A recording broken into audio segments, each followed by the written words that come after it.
This is Luke's version of the Beatitudes. And basically, there's two major areas I want to cover this morning, which would be the difference in the standards between God and the culture, and then the details of these Beatitudes, which address the usual vices that we need to be aware of as Christians. So in Mediterranean society, let's recall that it's an honor-shame culture whose core value is honor. And so there's obviously absolutely nothing blessed about being socially unfortunate, poor, hungry, weeping, and hated. So culturally speaking, these are actually experiences of being shamed. Yet, when Jesus proposes the Beatitudes in the Sermon on the Plain, everything is turned completely upside down. So everyone wants to know what the honorable thing to do is, so they are paying attention, but are obviously confused, which we can probably readily relate to because for our culture today even, this confusion may apply. So what's a beatitude? A beatitude proposes a value or belief or a behavior pattern that is truly honorable according to God's standards, not the standards of any particular culture anywhere in the world. And so God's standards are absolute, where a cultural or a worldly standard is relative to whatever culture you happen to be living in. And so Jesus is revealing that these people who experience the shame of being poor, hungry, weeping, hated, insulted, denounced, and persecuted will have an eternal reward in the kingdom of God itself, will be satisfactorily fed, will laugh, rejoice, and leap for joy because their reward in heaven is great and it awaits them. Yet at the same time, those who are particularly poor, they already experience the kingdom of God because they have no other hope. Only God himself is their hope. So they have that particular training or formation right away because they have no other person to depend on. If they're socially unfortunate, they have to depend on God for their every need. And so then they are already in the kingdom of God in that sense. But most of the people at the time were peasants, and therefore most were actually poor, hungry, weeping, and socially unfortunate. So in these Beatitudes, Jesus promises a reward given directly by God to those who suffer these culturally shameful experiences. And since God is the ultimate arbiter of true and everlasting honor, which is not able to be exceeded in quality or degree, then one could not do any better but being honored by God. So when God chooses to honor the socially unfortunate, the poor, the hungry, the weeping, and the hated, then everyone will know their true status. You just cannot do any better than being honored by God permanently and eternally. So the Beatitudes that Jesus speaks of, they're not only words of consolation for people who are experiencing shame and desperately in need of hearing this particular good news, but they are also statements of fact.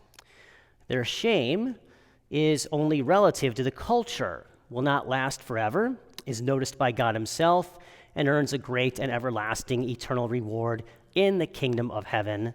And this is, of course, all very good news. The cultural honor and shame one experiences are completely opposite as to how God will honor you. And this is even true today. So when you get into the comparison of the prophets and the false prophets that Luke mentions here, he's arranged 4 blessings and 4 corresponding woes or curses using the example of how true and false prophets were treated. You might think of these in terms of how maybe true Christians are treated or shamed in our culture today, and how false Christians are somewhat honored in our culture today. So you could put that in the back of your mind as you think about these Beatitudes.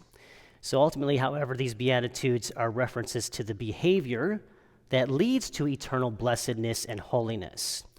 And the prophets of God, the true prophets of God, they were shamed, and false prophets were honored according to their cultural norms, which Luke states very clearly. So when you look at these and compare them side by side, the blessings with the woes, you have the blessed are you who are poor, for the kingdom of God is yours, and woe to you who are rich, for you have received your consolation. So this is a particular reference to for Christians not to be greedy or attached to material possessions of this world. Of course, wealthy people can still have humble hearts and use their riches to help others and for the good. Biblical examples of them are Abraham, Isaac, Moses, David, and Job, all wealthy men of the Old Testament with humble hearts. The second one, blessed are you who are now hungry, for you will be satisfied, and woe to you who are filled, for you will be hungry. This is a warning against the capital sin of gluttony, vanity, or excessive care of our bodies. Care of our bodies regarding good health is important, and everyone desires to look good. But we look our best and most beautiful on the outside when the inside is virtuous and holy. And so it's an exhortation to sanctify ourselves, to sanctify our souls. The third one, blessed are you who are now weeping, for you will laugh, and woe to you who laugh now, for you will grieve and weep. This is a warning against empty-headed joy and general self-indulgence. So if you're going to be joyful, let it be about friendship, about truth, about beauty, about goodness, about love, things that last forever. Be joyful about those things. Do not simply take joy in the things of the world, like competitive career building or amassing the most wealth or possessions or having the latest technical gadget. Fourth one, blessed are you when people hate you and when they exclude and insult you and denounce your name as evil on account of the Son of Man. Rejoice and leap for joy on that day. Behold, your reward will be great in heaven. And this stands against woe to you when all speak well of you. So be careful of people liking us for the wrong reason. People acting like our friends only when we are winning or have something they want. Be aware of flattery. People saying nice things to us or about us when they don't really mean it usually means there's some other sort of a hidden agenda. Be aware of our own human tendency for disordered desire for human glory. We have one. We all want to be popular and well-liked, but at what price? We do not want to behave in any way against God's commandments or the church's teachings, even if it gets others to like us. So these are 4 common vices of greed, vanity, gluttony, and pride. They're all mentioned here in the Beatitudes that Luke focuses on.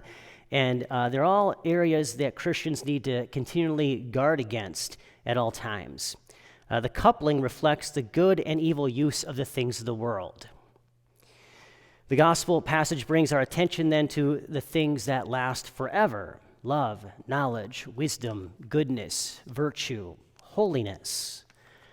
And so then if we are going to be honored by God, then we are to strive for virtue and avoid vice, striving to live holy lives. There's nothing new here. So we don't want to be fooled by the cultural values of our world, of our times, but remind ourselves of God's standards and values. Those are the ones in which we will truly be honored by for all eternity.